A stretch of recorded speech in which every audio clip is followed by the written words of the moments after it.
जिस्म चाहे जितना भी मजबूत हो, अगर दिमागी तौर पर कमज़ोर होना, तो दुनिया में आगे बढ़ने या फिर रोशन मुस्तकबिल का तसव्वुर मुमकिन नहीं हो सकता है। और हमारी ज़हनी और जिस्मानी सेहत का हमारी उम्र के साथ बहुत गहरा ताल्लुक़ होता है। और आपने ये बात बहुत ज़्यादा नोट भी की होगी कि बच्चे जो होते हैं वो बड़ों की निस्बत चीज़ों को ज़्यादा जल्दी पिक कर लेते हैं या आसानी से याद कर लेते हैं।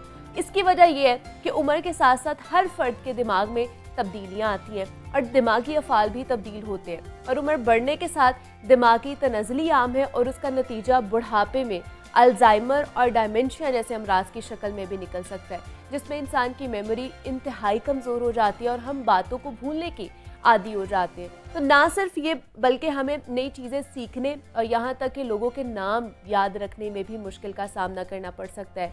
लेकिन इसका हल ये है कि अगर हम रोज़मर्रा ज़िंदगी में कुछ हेल्दी आदत अपना लें तो हम उम्र के साथ साथ अपने दिमाग को कमज़ोर होने से बचा सकते हैं। तो ये कौन कौन सी आदत हो सकती है, इस पर आज हम बात करेंगे। हमारे साथ इस वक्त मौजूद है समिया खालिद है, लाइफस्टाइल मेडिसिन कोच हैं।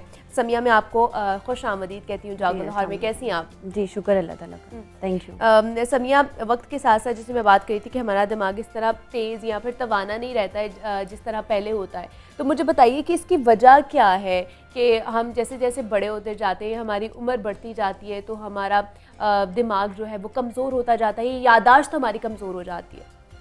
Thank you so much.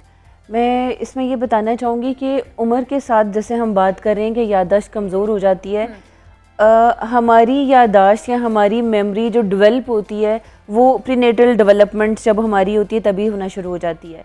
जब बच्चा इस दुनिया में आता है ना, तो अब वो टाइम होता है जब उसने अपनी मेमोरी को प्रोडक्टिव वे में इस्तेमाल करना होता है, बेहतर तरीके से इस्तेमाल करना होता है। शुरू के जो साल होते हैं उसके अंदर हमारी मेमोरी, हमारा हाफजा बहुत तेज़ होता है, हम बहुत तेज़ी से चीज़ों को लर्न कर रहे होते हैं। उस टाइम में अगर बच्चे की एबिलिटीज़ के अकॉर्डिंग उसकी हेल्दी हैबिट्स डेवलप कर दी जाएं, तो with the passage of time वो शार्प से शार्पर होता चला जाता है। लेकिन अगर उस टाइम के अंदर हम उस पर तवज्जो नहीं देते या उसकी हेल्दी हैबिट्स डेवलप नहीं करते, तो आइंदा आने वाले 5, 7, 10 सालों के बाद हमें देखने को मिलता है कि हमारी यंग जनरेशन भी चीज़ों को भूलना शुरू हो जाती है, उन्हें वो चीज़ें याद नहीं रहती हैं। तो इसलिए आप अगर ओल्ड एज में ये समझते हैं कि हमें कैसे अपनी मेमोरी को शार्प बनाना है, कैसे अपनी कॉग्निटिव एबिलिटीज़ को बेहतर बनाना है, पहले तो ये कि आज के बच्चे पे गौर करना शुरू करें। कल को इसी ने ही हमारी कौम को आगे लेके चलना है, और इसने ही जब एल्डर एंड देन ओल्डर होना है, तो इनकी हमें कितनी ज़रूरत है। अगर ये उस टाइम इन प्रॉब्लम्स का शिकार हो जाते हैं तो हमें हमारी जनरेशन को, मुझे लगता है कि ये बहुत सारे मसाइल का सामना करना पड़ सकता है। अच्छा, अब उसमें कैसे वो यंग कौन सी ऐसी हैबिट्स हैं, मैं इसमें ऐड करना चाहूँगी कि हमारे ब्रेन का एक बड़ा ही खूबसूरत पार्ट होता है जिसे हम फोर ब्रेन कहते हैं। ये जो ब्रेन का पार्ट है ना, ये हमारी कॉग्निटिव एबिलिटीज़ को बनाता है, हमें हेल्दी रखता है, हमें खुश रखता है, हमें दुनिया की मसाइल का सामना करने के काबिल बनाता है। इस ब्रेन को एक्टिव करना बड़ा ज़रूरी है। अच्छा, अब ये एक्टिव होगा कैसे? ये आपके फूड से एक्टिव होगा, ये आपकी पॉजिटिव चीज़ों में इन्वॉल्वमेंट से एक्टिव होगा, पॉजिटिव थॉट से एक्टिव होगा। सो आपको शुरू से ही अपने बच्चे की ये ट्रेनिंग्स करनी होती है, उसे ये बताना होता है कि कौन सी चीज़ उसके लिए बेहतर है, उसे बल्कि खुद डिसीजन करने देना होता है, वो खुद डिसाइड करे उसके लिए क्या चीज़ अच्छी है क्या नहीं। दूसरे लफ्ज़ों में हम इसे सेल्फ कॉन्फिडेंस कहते हैं।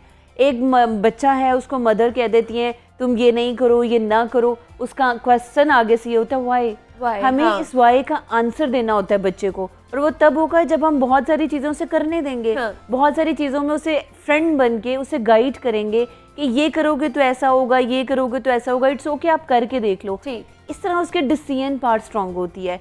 So with the passage of time जब आपका सेल्फ कॉन्फिडेंस बढ़ता है, सेल्फ इस्टीम बढ़ती है, आपको अपने एबिलिटीज़ का पता होता है कि मेरे अंदर ये कमी है या ये मेरी खूबी है, आप उसके अकॉर्डिंग ग्रो करते हो। सो होता क्या है कि आप अपनी ही फील्ड के अंदर कामयाब होते चले जाते हो। प्रॉब्लम तब आता है कि जब कॉन्फिडेंस की कमी होती है। हम ये देखते हैं कि लेटेस्ट ट्रेंड्स क्या चल रहे हैं। जैसे कॉन्फिडेंस की कमी की आपने बात की है, ये मेरे ख्याल से बचपन से ही स्टार्ट कर दी। एग्जैक्टली, ये प्रैक्टिस जो है, ये प्रैक्टिस होनी ही शुरू से चाहिए कि बच्चे को बताया जाए उसकी। हम बीइंग अ पेरेंट क्या करते हैं, हम उसकी हर बुरी आदत को पॉइंट आउट करते हैं। हम अगर उसकी अच्छी आदतों को भी हाईलाइट करें तो क्या होगा कि उसमें कॉन्फिडेंस आएगा कि yes I have these abilities, मैं इनके साथ भी अच्छे से चल सकता हूँ।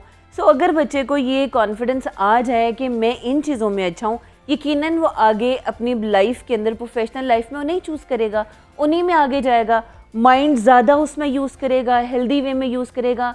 इन शॉर्ट मेमोरी शार्प होगी। होता ये है कि हम वो करते हैं जो हम होते नहीं हैं, और जो कर रहे होते हैं वो हम होते नहीं हैं। जब डबल गेम चल रही होती है इकट्ठे एट अ टाइम, तो हमारे अंदर कंट्रडिक्शन आ जाती है, हम कंफ्यूज रहना शुरू कर देते हैं, और ये एक क्रॉनिक स्ट्रेस की जो चेन हमारे साथ चाइल्डहुड में डेवलप होती है, अडल्ट एज तक जाती है, वो हमें बहुत जल्दी मेमोरी के प्रॉब्लम्स का शिकार कर देती है। लेकिन आजकल जैसे आपने बताया कि चाइल्डहुड में ये सारी प्रैक्टिसेस या एक्टिविटीज़ करनी चाहिए, लेकिन किस तरह की एक्टिविटीज़ करें? आज के अगर आप बच्चे देखेंगे समिया, तो आजकल सिर्फ बच्चे गैजेट्स में मसरूफ़ रहते हैं, इन्वॉल्व रहते हैं, वीडियो गेम्स या फिर मोबाइल पे। बाकी किस तरह की फिर उन्हें एक्टिविटीज़ करवाई जाए पेरेंट्स की तरफ से कि उनका जो माइंड शार्प रहे? देखिए, मुझे गैजेट्स का यूज़ 100% बुरा नहीं लगता। अच्छा। मुझे ऐसा नहीं लगता कि हम बच्चे को कहेंगे तुम्हें बिल्कुल यूज़ नहीं करना, क्योंकि अगर हम उसे नहीं देंगे तो वो इन चीज़ों को सीखेगा कैसे? ये चीज़ें ख़ास हद तक सीखना ज़रूरी है। हाँ, आप उनकी टाइमिंग्स बनाएं, एक लिमिटेड टाइम तक वो यूज़ करें, देन ऑनवर्ड। अच्छा, उसमें मैं ये चीज़ स्पेशली अपने जो देखने वाले हैं उनको ये कहना चाहूँगी कि कभी बच्चे को ये ना कहें कि तुम ये नहीं करो। उसकी जगह आप उसको अल्टरनेट दें, उसको बताएं बेटे अभी आपका ये चीज़ रहती है, क्यों ना अभी हम ये कर लें, आओ क्यों ना हम मिलके पेंट कर लें, और क्यों ना हम कोई फिजिकल एक्टिविटी, आज मेरा डांस करने का बहुत दिल चाह रहा है, आओ हम मिलके करते हैं, देखते हैं कौन ज़्यादा अच्छा करेगा। हमेशा जब किसी को भी, चाहे वो छोटा हो या बड़ा हो, जब उसे मना करते हैं ना किसी काम से, दिल और चाहता है करने को। फॉर एग्जाम्पल मैं आपसे कहूँ पीछे बिल्कुल नहीं देखना, आपके पीछे जो है वो कोई ऐसी चीज़ है जो आपके लिए नुकसानदेह, आप फॉरन क्यूरियोसिटी आएगी, यार मैंने देखना है पीछे क्या है। बच्चे के अंदर भी यही होता है, मना किया जाता है, उसके अंदर क्यूरियोसिटी डेवलप होती है कि मुझे तो अब लाजमी देखना है। exactly. है क्या? अल्टरनेट दें अपने बच्चे को, वो यकीनन जो उनसे आपके साथ इन्वॉल्व होगा। और मैंने ये देखा है कि बच्चे उस चीज़ में खुश होते हैं जिसमें पेरेंट्स उनके साथ मिल के काम करते हैं। सो ये वो एक्टिविटीज़ हैं जो आप अभी से आज के बच्चे को ट्रेन करेंगे, आपका कल जो है वो रोशन होगा और आप कल इसके इम्पैक्ट्स देख सकेंगे। लेकिन आजकल जितना स्ट्रेस है और कह लें कि डिप्रेशन और एंजाइटी जितनी बढ़ती जा रही है, कि ये भी हमारे माइंड पे इफ़ेक्ट करी, जिसकी वजह से हमारा माइंड स्लो हो जाता है या उस तरह जवान नहीं रहता है? हाँ, बिल्कुल ऐसा ही है। देखो, मुझे अपनी जो एजुकेशनल हमारा सेटअप है ना, उससे बड़ा एतराज़ रहता है। हमें जब हम एक बच्चा 3-4 ईयर का होता है, स्कूल जाना शुरू करता है, और वो मास्टर्स तक, और अब तो MS देन PhD तक बहुत ज़्यादा इंपॉर्टेंस हो गई स्टडीज़ की, वो स्टडीज़ कंप्लीट करता है। उसे ये ज़रूर सिखाया जाता है कि नॉलेज क्या है, उसको यूटिलाइज़ कैसे करना है। एक टर्म हम बोलते हैं इमोशनल इंटेलिजेंस, कहाँ अपने इमोशंस को यूज़ करना और कैसे करना है, ये नहीं सिखाया जाता। जब वो एक आइडियल एजुकेशनल सेटअप से बाहर निकलता है और एक ऐसी प्रोफेशनल लाइफ में जाता है जो उसके बिल्कुल ऑपोजिट होती है, उसको प्रॉब्लम्स आना शुरू हो जाते हैं, सेल्फ कन्फ्यूजन का शिकार हो जाता है। पढ़ा तो ये था, कहा तो ये जाता था, हो ये रहे, वहाँ से उसके अंदर स्ट्रेस डेवलप होना शुरू हो जाता है। और स्ट्रेस बहुत बड़ी वजह है आपकी मेमोरी के डिस्टर्ब होने की। फिर सेकेंड चीज़ जो मुझे देखने को जो नज़र आती है वो ये कि बहुत सारे लोग शॉर्टकट्स ढूंढते हैं, वो एट अ टाइम बहुत सारे काम करना चाहते हैं। वो जिस तरह कुछ रिसर्चेस कहती हैं कि जी मल्टीटास्किंग होना चाहिए, मुझे ऐसा लगता है कि मेमोरी को नुकसान पहुंचाने वाली सबसे बड़ी चीज़ आपका मल्टीटास्किंग होना है। जब आप एक टाइम में 2-3 काम कर रहे होते हो, कंसंट्रेट किसी भी एक चीज़ पर नहीं कर पा रहे होते, और क्या होता है कि माइंड कंफ्यूजन जो बज़ाहिर नजर नहीं आती है। लेकिन बहुत से लोग समय कहते हैं कि हम मल्टीटास्किंग करते हैं तो हमारा माइंड शार्प रहता है। नहीं, ऐसा नहीं है। अच्छा। मल्टीटास्किंग करने से आप किसी भी एक काम पे फोकस नहीं कर सकते हो। आजकल ये टर्म बोली जाती है कि माइंडफुल ईटिंग की जाए, माइंडफुल स्टडीज की जाए, माइंडफुल वॉक की जाए, मीन्स कंसंट्रेट करके एक चीज की जाए। जब आप कंसंट्रेट करते हो तो उससे क्या होता है कि आपकी जो एबिलिटीज हैं, आपके जो ब्रेन के एरियाज हैं, जैसे मैं बिफोर ब्रेन की बात करी थी, वो शार्प होते हैं, उनके अंदर न्यू पाथवेज डेवलप होते हैं जो आपको एक्टिवेट रखते हैं। सो इसलिए मल्टीटास्किंग, आप प्लीज़ इस चीज़ की तरफ नहीं आए। आप जो काम करें फुली फोकस्ड होकर करें ताकि कल को उसके बेहतरीन रिजल्ट्स देख सकें।